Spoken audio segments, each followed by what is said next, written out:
जल में जाकर तो इसने स्वयं भूल कर दी है। ब्रह्मदेव के वरदान के अनुसार उसकी मृत्यु जल के भीतर ही हो सकती है, वो भी तब जब उसकी श्वास नली काट दी जाए।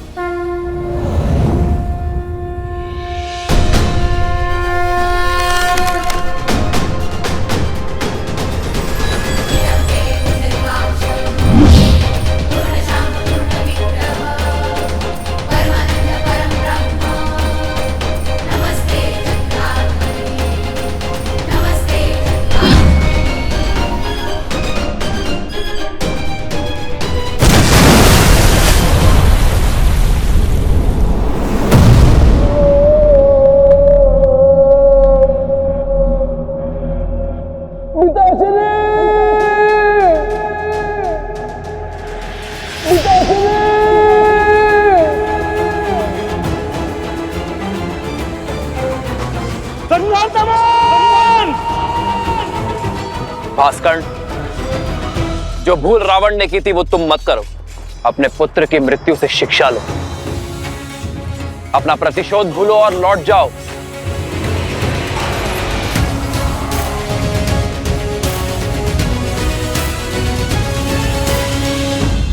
लक्ष्मण, तुमने मेरे प्राण, मेरे प्यारे पुत्र से नरदमन का वध किया है।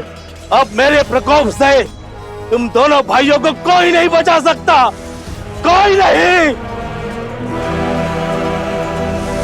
भास्करण, ये क्रोध ही तुम्हारे विनाश का कारण बनेगा, क्योंकि सत्य और धर्म की लौ के आगे तुम्हारा ये झूठा दम अवश्य तोड़ेगा। आज तुम्हारे अत्याचार और आतंक का अंत होकर रहेगा भास्करण।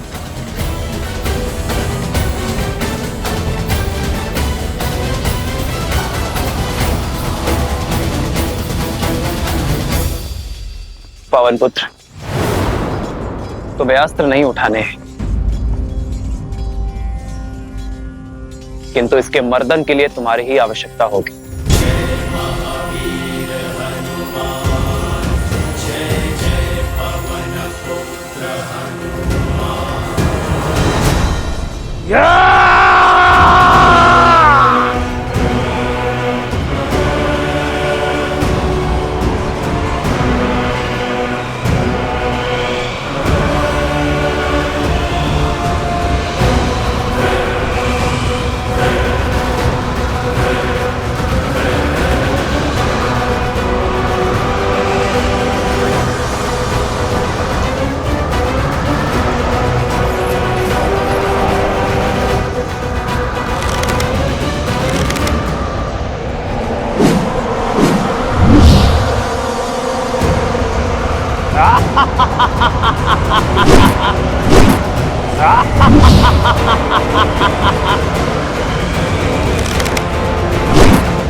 हनुमान,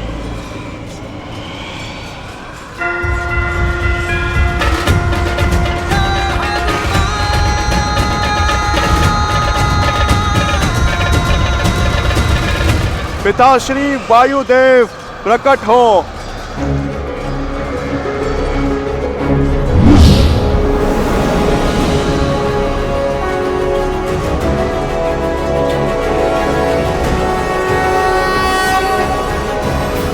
प्रणाम प्रभु। कैसे स्मरण किया पुत्र? पिताश्री, राम काज में आपकी सहायता की आवश्यकता है। मैं कुछ क्षण के लिए आपको अपने अंदर बसाना चाहता हूँ। राम का काज और पुत्र की पुकार दोनों को अनदेखा नहीं किया जा सकता। तथास्तु।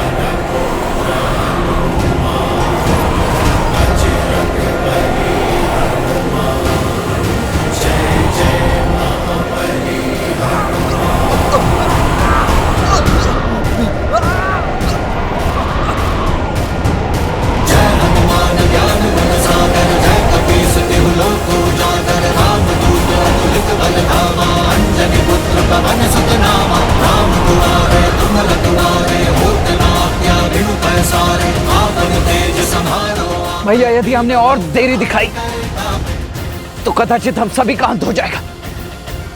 इससे पूर्व की कुछ अनर्थ आपको इसका संहार करना ही होगा। लक्ष्मण, वायु अब भास्कर्ण्य के संपर्क में नहीं है, किंतु वो धरा पर अब भी खड़ा है। जब तक वो युद्ध भूमि पर होगा उसका अंत असंभव है लक्ष्मण।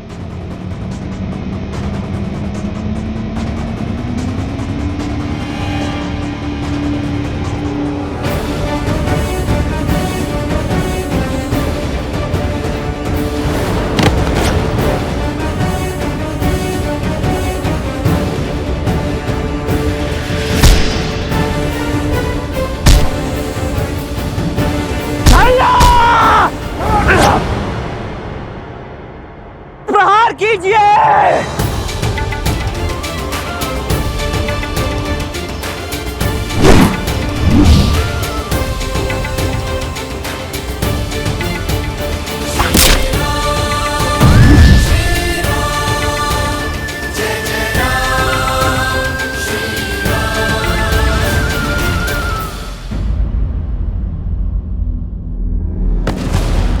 लक्ष्मण,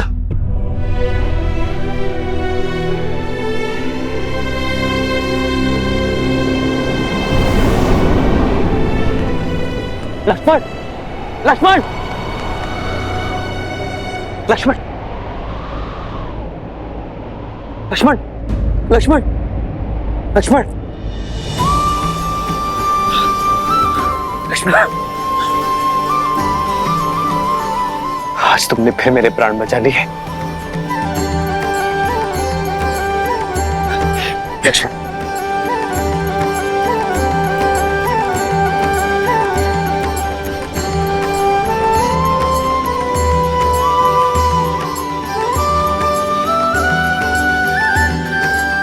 भैया, आपकी विजय के लिए तो मृत्यु से पराजय भी मेरे लिए परम विजय है।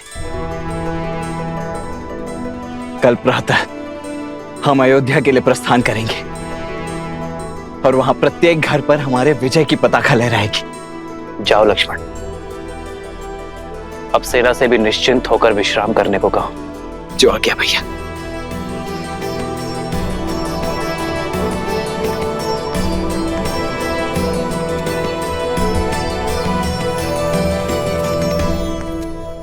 युद्ध अभी समाप्त नहीं हुआ है लक्ष्मण।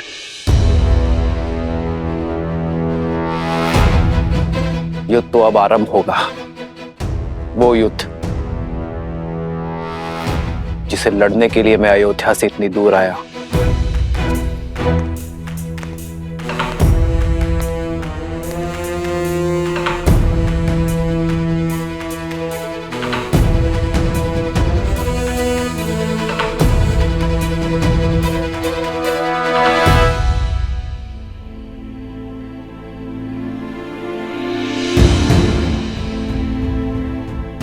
लोग आजकल कानाफूसी कर रहे हैं राजा राम और माता सीता के विषय में। हाँ, मेरे पति ने भी मुझे राजमहल की सेवा छोड़ने के लिए निर्देश दे दिया है। वैसे भी श्री राम के प्रेम के आगे उनको कुछ गलत नहीं लगता। वो तो कुछ भी नीति बना सकते हैं। उनको कौन है कहने वाला? इनके बारे में कोई इतना ओछा कैसे बोल सकता है?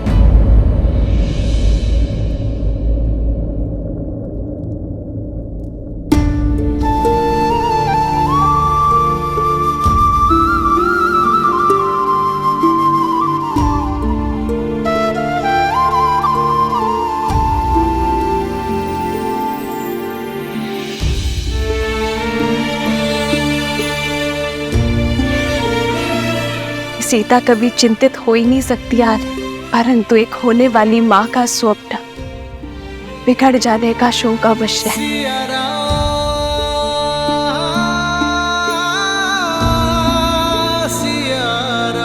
तुम्हारी व्याकुलता का आभास है मुझे सीते, किंतु मुझे एक राजा के कर्तव्य के साथ साथ अपनी होने वाली संतान को असुरी शक्ति से भी बचाना होगा, और ये कार्य मुझे अकेले ही करना होगा। अपनी प्रजा के हित के लिए राम को मृत्यु भी स्वीकार है,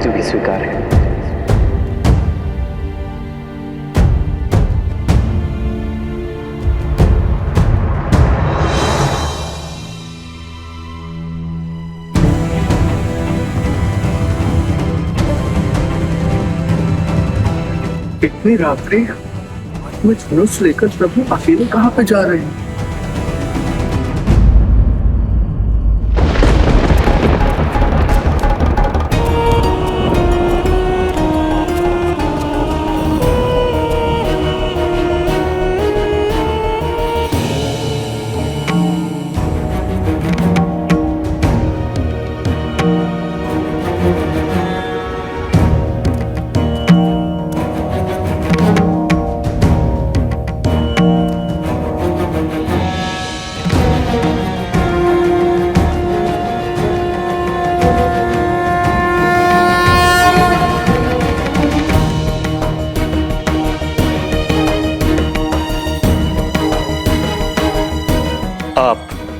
अवध की महारानी है देवी सीता। आपका व्यथित होना प्रजा के हित में नहीं। प्रजा की ही चिंता में हूं गुरुवर। नागरिकों के विचारों में मलिनता आ रही है और मन में शंका का विष घुल गया है। ये नगर में कौन सी असुरी शक्ति पग पसार रही है गुरुवर?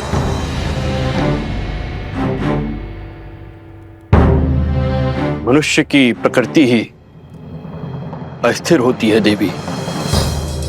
सफलताओं के बीच असफलता का भय, यात्रा के प्रारंभ होने में घर छूट जाने का भय, विवाह के समय स्वतंत्रता छिनने का भय, नए उत्तरदायित्वों का संकोच सदा रहता है।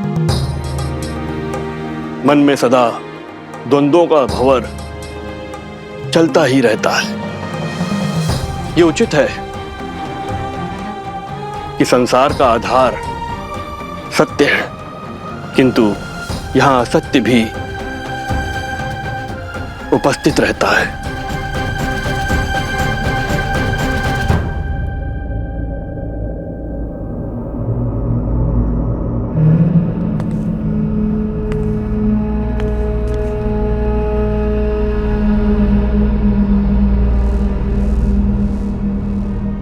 मैं ललकारता हूं सहस्त्रमुख रावण, सामने आओ। असत्य का गुण है कि वो सत्य से दूर नहीं रह सकता।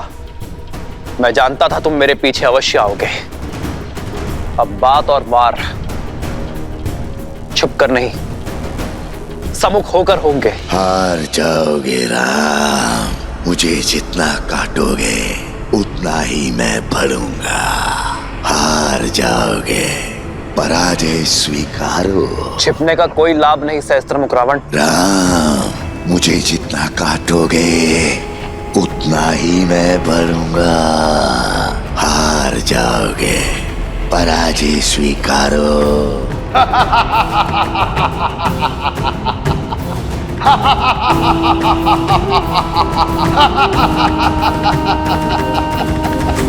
क्या राम राज्य भी भय की छाया में श्वास लेगा? क्या यहाँ भी सत्य और असत्य इतना समीप हो जाएगा कि उचित अनुचित के मध्य की रेखा ही मिट जाएगी? क्या रघुकुल के राघव की विजय पर भी प्रश्न चिन्ह लगेंगे गुरुवर?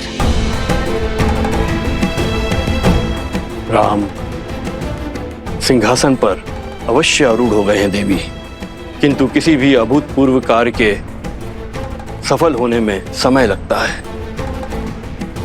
राम राज्य स्थापित होने में भी अभी समय है। धर्म और कर्म के अमृत से इस धरा को सींचना होगा। राम को अभी और संघर्ष करना होगा।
क्या इतना सरल लगता है मेरा अंतराम? कोई अस्त्र, कोई शस्त्र मेरी मृत्यु का मार्ग प्रशस्त नहीं कर सकता है, क्योंकि मैं शरीर नहीं, सोच हूं राम। सोच, सोच को कौन सा अस्त्र मार सकता है?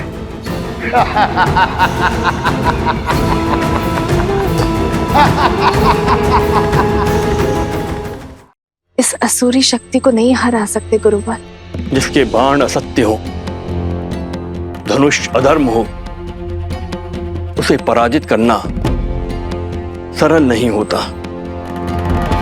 बार बार दोहराया गया सत्य सत्य प्रतीत होने लगता है, मन में संदेह उत्पन्न करने लगता है। इसलिए आवश्यक है कि ऐसी स्थिति में व्यक्ति का मन दृढ़ हो, और ये दृढ़ता बल से नहीं, संस्कारों से आती है। संस्कार से ही इसे पराजित किया जा सकता है। ऐसे संस्कार जो व्यक्ति की चेतना को पवित्र करे और समस्त संसार में संस्कारों को स्थापित करती है। स्त्री शक्ति, अर्थात इस भयंकर असुर को केवल एक स्त्री शक्ति ही पराजित कर सकती है, किसी राजा के बल की शक्ति नहीं। Ha ha ha ha ha ha ha ha ha!